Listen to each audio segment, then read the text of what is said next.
ஆத்ம வணக்கம். ஆத்மபிதா சுவாமி சிவானந்த பரமஹம்சர் அவர்கள் அருளிய பாவம்.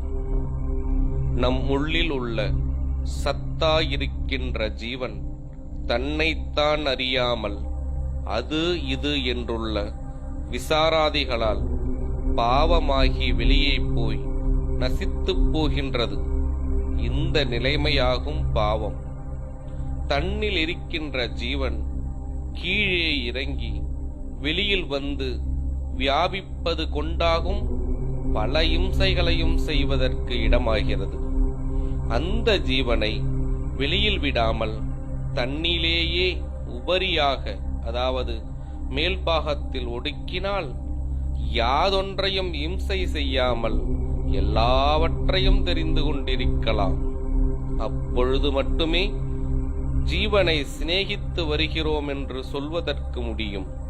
அப்படி ஜீவனை சிநேகிக்காமல் நம்முடைய ஜீவன் நானா விஷயங்களிலும் சென்று பதிகின்றதற்கே, அதாவது மூக்கின் வழியாகவும் வாயின் வழியாகவும் மற்றும் வெளியே போய் நசித்து கொண்டிருக்கின்றதற்கேயாகும் பாவம் என்று சொல்லுவது.